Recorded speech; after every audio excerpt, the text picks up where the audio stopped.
On FC Dallas against LA Galaxy. Galaxy started off this one quite brightly. Steven Gerrard went very close, probably should have scored. Robbie Keane had a good chance, but then after that, Dallas took over, I thought, and with a better side, and Zimmerman off Mauro Diaz creating. It's the energy of them, isn't it? It's the pace and the movement of Dallas.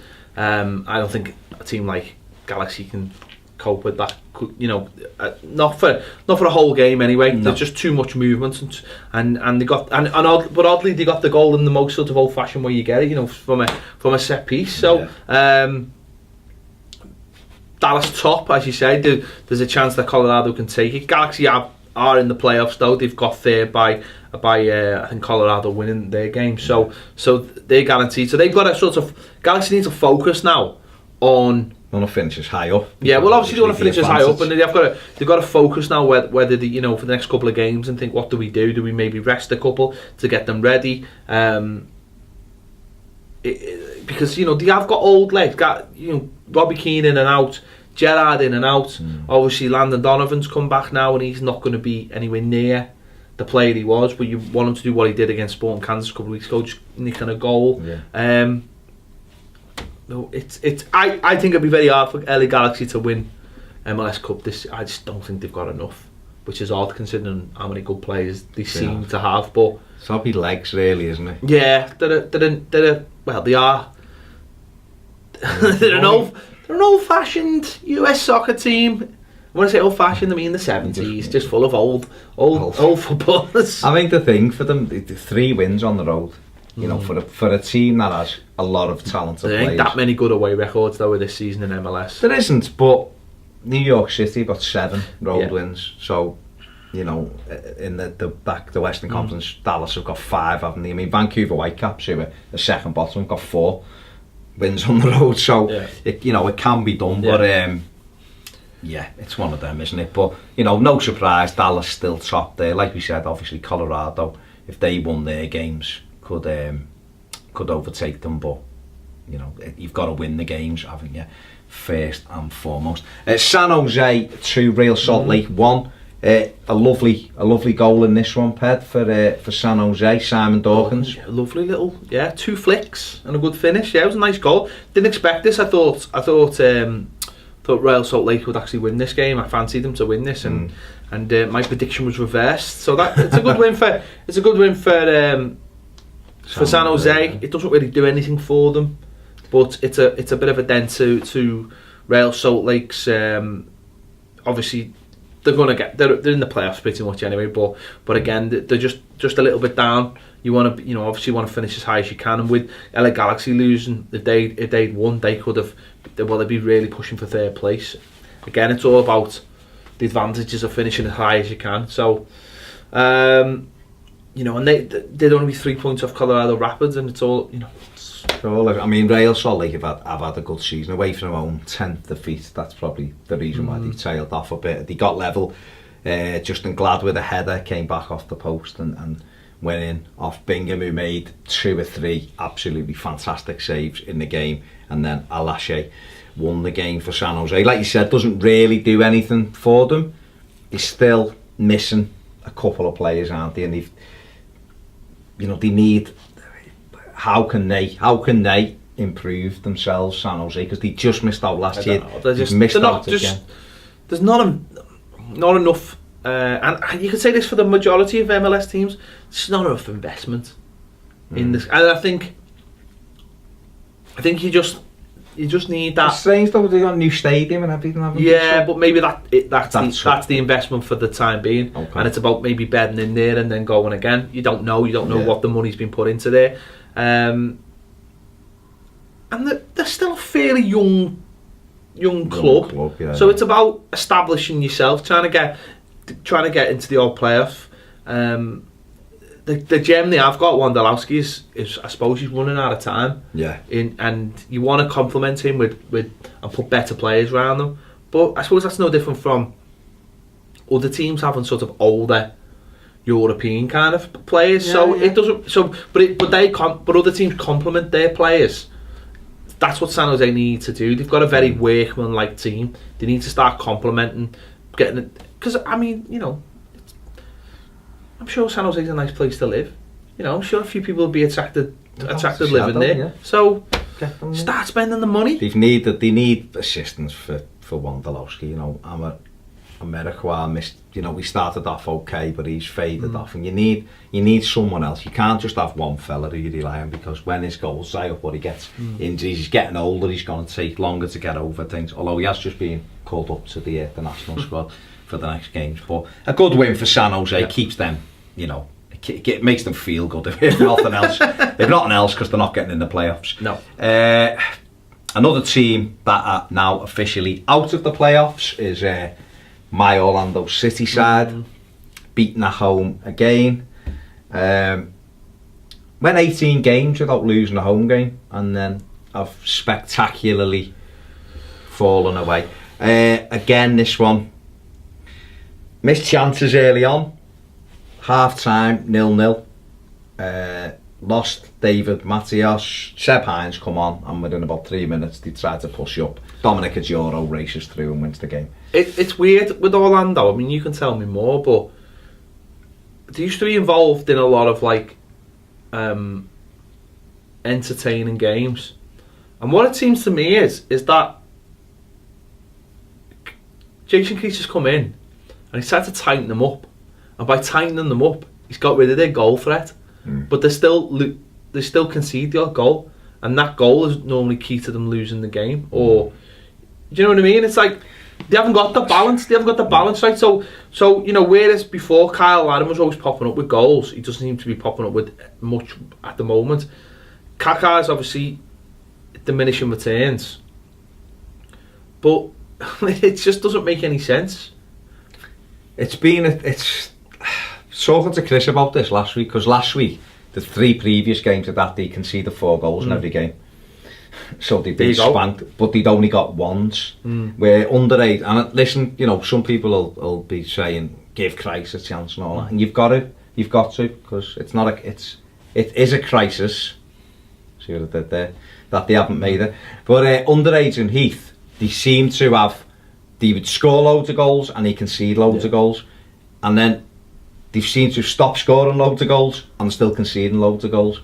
And I think you're right. Yesterday, he tried to make sure they were tight at the back, but that meant that they'd lost most of their attacking threat. They still had chances. Evan Bush made an unreal save and Kyle Larin a yard out. It was incredible to keep that. And Larin has died off. Baptista, this is a good chance. You know, Rivas put a ball in, which is fantastic. He only has to hit the target, head it wide.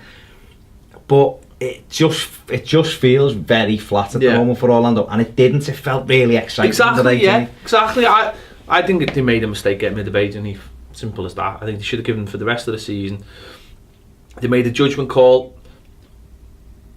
I don't think it's worked this season. It could start. This could be about the roots of, and you know, it could. We could see something from next season. So maybe we'll see next season. But I don't quite understand what he's doing when he's got that much offensive talent available to him. I mean, the problem with Orlando this is only their second season, so let's not go mental.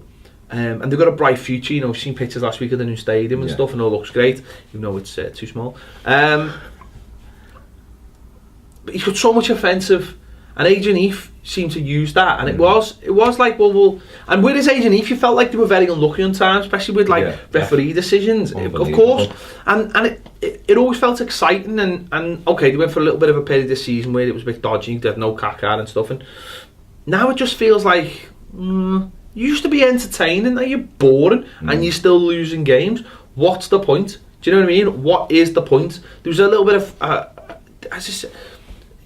if fans are going to come, they're going to come for the exciting side. They're not going to come to see you get beat and it be a terrible game at the same time. So I would have just kept on doing what they were trying to do and just tinker with the defence. I mean, they're still trying to play a high line. Yeah. They haven't got good enough players. No. They haven't got good enough players. They've got all the offensive talent in the world, but they just still play a high line and they're not good enough. So got a good goalie. Bendick's been very good for them, but I'll be honest with you, they haven't got a decent defender across any of them. I think Luke Bowden, left back, got a lovely left foot. I think he's probably better higher up the pitch.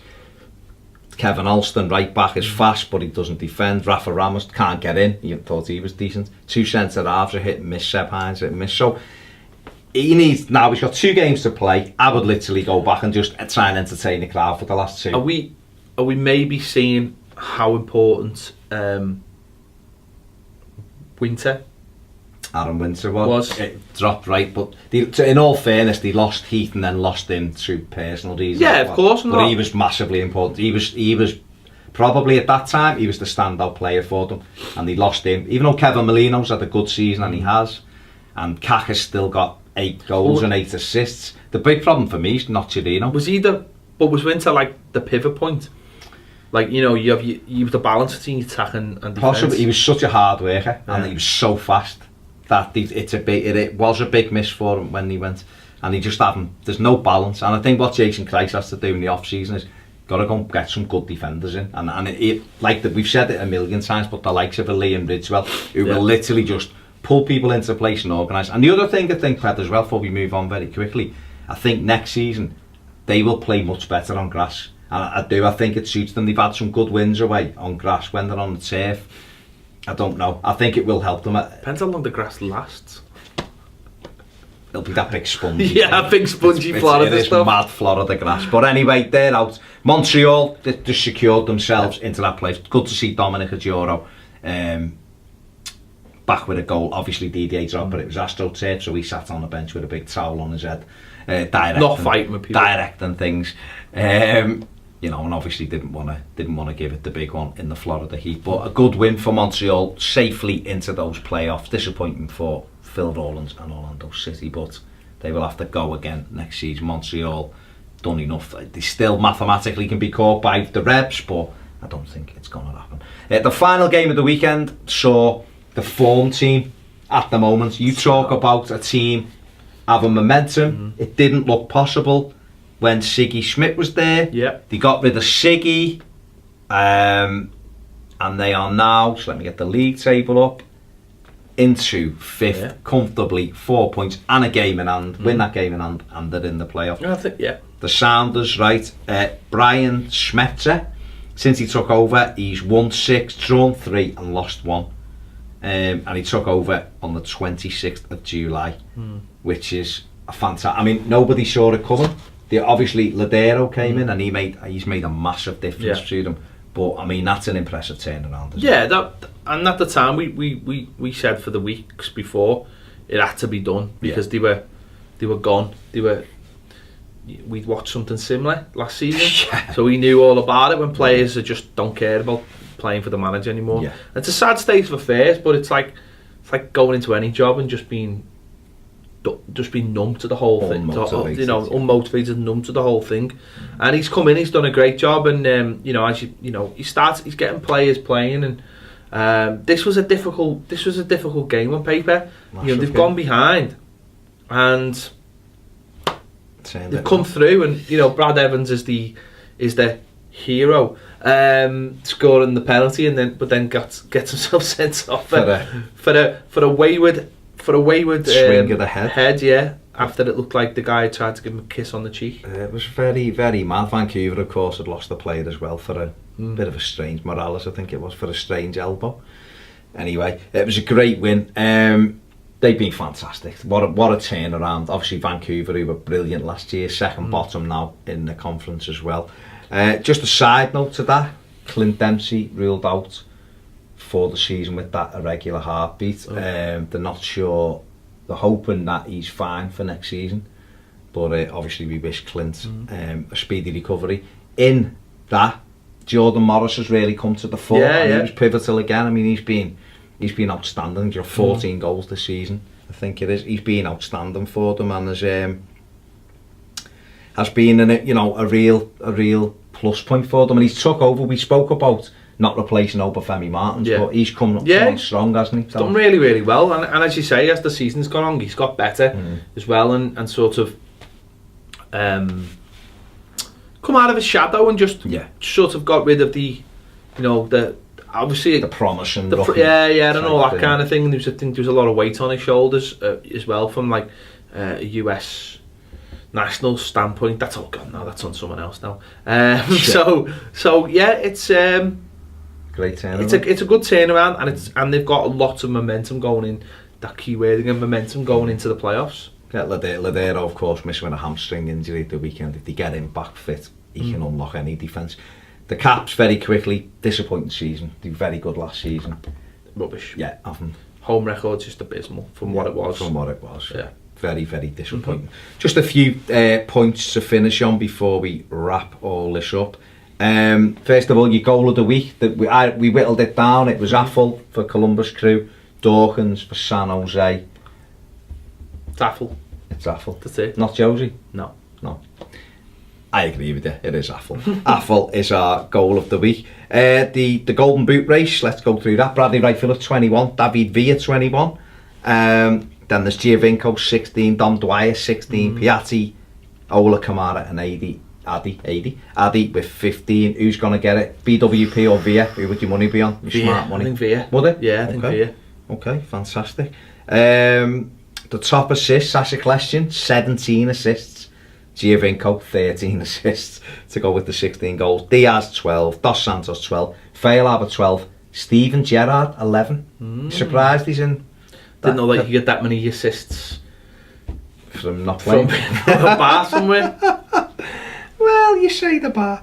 A couple of rumours bouncing around. Samir Nasri on the verge of joining New York City FC, allegedly. Interesting. And Schweinsteiger for Dallas. Yeah, but that came from him talking. It wasn't him actually. It was the other German international who said he's going to go and play in Germany, which going to play in America with Schweinsteiger. Oh, what's his name? I don't know. Podolski. Oh, Lucas Podolski. Podolski said in an interview that he was looking to go over to America with Schweinsteiger.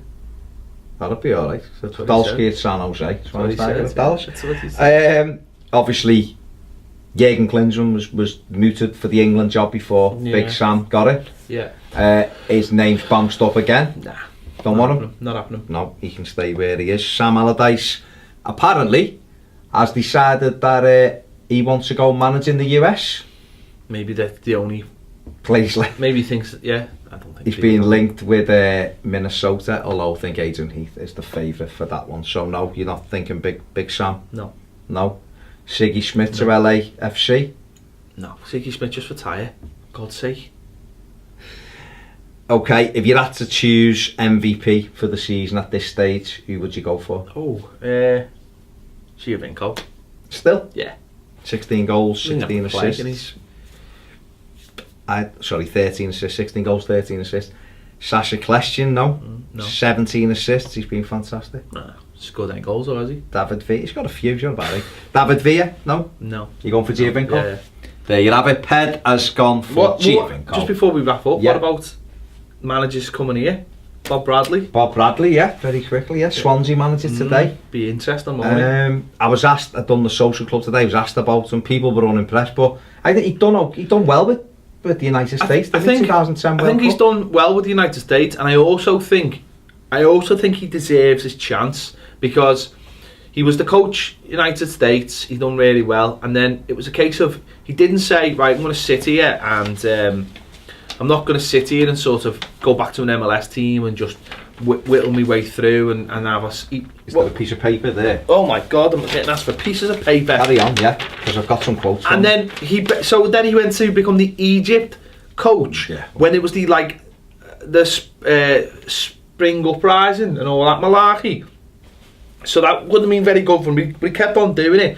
And now I think he went to Norway. And now he's at Le Havre. Yeah. So he's trying to make his way, and the owners of Swansea, who are obviously American, are giving him a chance. And I think it's only right that a man who is trying to climb the ladder and trying to do something that has never been done before gets given a chance. So we'll see. No one can say what he's going to. But what I think what he'll do is he will give everything to it. He'll bring that American, no stone unturned, working 24/7 attitude to it, and he'll do his best job he can possibly, and we'll wait and see. I suppose there'll be two different things: what he can bring to the players he's got, and what he can what players he can bring in, and will one of them be his son? Gonna say Michael Bradley in the January certainly on loan at first. first. Could be on loan, couldn't he? Certainly. I've got some quotes from Bob Bradley. When I have a chance to observe different managers, the ones that do good work, I mention Pochettino, Klopp, Tuchel, that took over from Klopp at Dortmund. He's a fantastic young manager. We haven't even talked about the Guardiolas and the Ancelottis, but I tell you what, maybe I'm stupid, but I think I'm a manager of that level. I'm not saying I'm better than these guys, but I haven't had those opportunities. I think people have always played for me. I've always felt the experience in the team is different. Train them as challengers. There's a lot of things done to help them become better players and better people. He certainly has some confidence, doesn't he? I don't take that as confidence or even being cocky. I think he's just saying it the way he feels it is. So he's at the level of Klopp and Pochettino and Tuchel. I think what he's saying is that he deserves a chance. Yeah. I think that's what he's saying. I think he's saying that he has saved his apprenticeship, and maybe if he wasn't American, he would have had jobs by now. And he's going to be the first American to coach in the Premier League, and it's a big thing. And you know, it's mad because you look at that, like, who's the biggest other name in American coaching? It's Bruce Arena, and he used to be a lacrosse coach. I don't think he ever played the game, so fair enough. You know what I mean? He deserves his chance, and I'm looking forward to see what happens. And it doesn't ask me one bit because I don't support Swansea. So, I mean, I did defend him. I said I think, you know, it's a brave appointment, but it's an appointment and he deserves his go. And why not? They trust him. One thing I did say was, it'll be very interesting to see if Landon renews his contract at LA after November, December, because he was muted with. It was reported that the owners of Swansea, the American... He's an owner of Swansea? Wanted him in. He's an owner of Swansea? I know, wanted him in. What are you talking about? Wanted him in to be one of the... to either be the head coach or to be a coach. So it'd be interesting to see whether he'd come and work with Bradley. Being idiots if they think that. Who knows? It's going to be interesting, as I say, and he deserves his chance. And what I would say again is, he's a coach who done really, really well for America in 2010. Yeah. And I think anyone else who'd finished where he did in a World Cup would have got an opportunity by now, and he hasn't. Definitely. So I think he deserves it, and good luck to him. And you know, we'll see what happens. As long as they don't beat Everton, I'm not really particularly bothered. There you go, Bob. Come to Goodison, lay down, let us win 3-0, and we will love you for the season. Let us know what you think in the comments section below about any of the points we've discussed, the games, who you think the MVP is. Do you agree or disagree with Ped's choice for goal of the week? As well. And what do you think about Bob Bradley? Can he cut it in the Premier League? Let us know in the comments section below. Don't forget to subscribe, give us a like, do all that, tell your mates. We'll see you next week on the MLS Show. LA Galaxy losing, if they'd won, they'd be really pushing for third place. Again, it's all about the advantages of finishing as high as you can. So, you know, and they'd only be 3 points off Colorado Rapids, and it's all, you know. I mean, Real Salt Lake have had a good season away from home, 10th defeat. That's probably the reason why they tailed off a bit. They got level. Justin Glad with a header came back off the post and went in off Bingham, who made 2 or 3 absolutely fantastic saves in the game, and then Alache won the game for San Jose. Like you said, doesn't really do anything for them. They're still missing a couple of players, aren't they? And they need. How can they improve them? On FC Dallas against LA Galaxy. Yeah. Galaxy started off this one quite brightly. Steven Gerrard went very close. Probably should have scored. Robbie Keane had a good chance, but then after that, Dallas took over, I thought, and with a better side, and Zimmerman off Mauro Diaz creating. It's the energy of them, isn't it? It's the pace and the movement of Dallas. I don't think a team like Galaxy can cope with that. You know, not for a whole game anyway. No. There's just too much movement, and they got but oddly they got the goal in the most sort of old-fashioned way you get it. You know, from a set piece. So Dallas top, as you say. There's a chance that Colorado can take it. Galaxy are in the playoffs though. They've got third by I think Colorado winning their game. So they're guaranteed. So they've got a sort of Galaxy needs to focus now on. Want to finish as high up. Yeah, well, obviously they want to finish as high up, and advantage. they've got to focus now whether they, you know, for the next couple of games, and think, what do we do? Do we maybe rest a couple to get them ready? Because you know they have got old legs. Got, you know, Robbie Keane in and out, Gerrard in and out. Obviously Landon Donovan's come back now, and he's not going to be anywhere near the player he was. But you want him to do what he did against Sporting Kansas a couple of weeks ago, just nicking a goal. Yeah. No, I think it'd be very hard for LA Galaxy to win MLS Cup this. I just don't think they've got enough, which is odd considering how many good players these could overtake them. But you know, you've got to win the games, haven't you? First and foremost. San Jose 2, Real Salt Lake 1. A lovely goal in this one, Ped, for San Jose. Simon Dawkins. Yeah, lovely little, 2 flicks and a good finish. Yeah, it was a nice goal. Didn't expect this. I thought Real Salt Lake would actually win this game. I fancied them to win this, and my prediction was reversed. So it's a good win for San Jose. It doesn't really do anything for them, but it's a bit of a dent to Real Salt Lake's. Obviously, they're in the playoffs pretty much anyway. But again, they're just a little bit down. You want to, obviously want to finish as high as you can, and with the team to have. But sloppy legs, really, isn't it? Yeah, they are. They're an old-fashioned US soccer team. When I say old-fashioned, I mean the 70s, just full of old footballers. I think the thing for them, 3 wins on the road.